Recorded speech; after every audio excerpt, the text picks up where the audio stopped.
TTD ఆధ్వర్యంలోని SV గోశాలలో ఆవులు పెద్ద సంఖ్యలో మృతి చెందాయంటూ వైసీపీ నేత భూమన కరుణాకర్ రెడ్డి చేసిన ఆరోపణలపై టీటీడీ చైర్మన్ బిఆర్ నాయుడు స్పందించారు.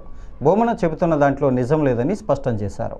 టీటీడీ మాజీ చైర్మన్ భూమన కరుణాకర్ రెడ్డి అవాస్తవాలు, కల్పిత ఆరోపణలు చేయటం అత్యంత విషాదకరమని ఆయన పేర్కొన్నారు.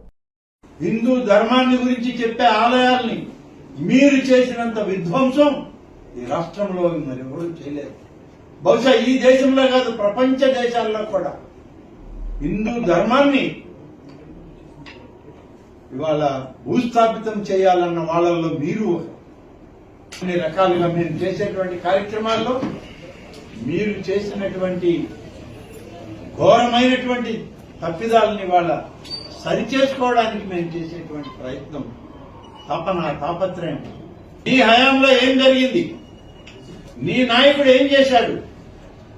రామతీర్థం శ్రీరామాలయంలో శ్రీరామచంద్రుడి యొక్క తలని విరక్కొట్టినటువంటి వ్యక్తులు మీరు ఇవాళ ఆగమ పండితుల గురించి, శాస్త్రాల గురించి, ధర్మాల గురించి మీరు వెల్లువేస్తూ ఉంటే వినాల్సినటువంటి దౌర్భాగ్యం ఈ రాష్ట్ర ప్రజానికానికి పట్టిందని ఆలోచన.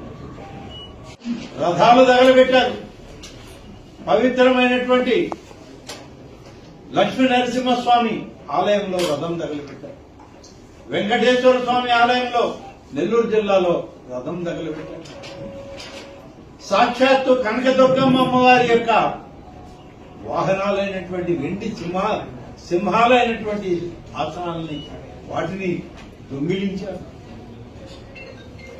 ఇన్ని అకృత్యాలు చేసిన మీరు ఇవాళ గోశాల గురించి, సహజ సిద్ధంగా జరిగేటువంటి గోశాలలో జరిగేటువంటి ప్రమాదాల గురించి మీరు మాట్లాడడం విడ్డూరంగా ఉంది.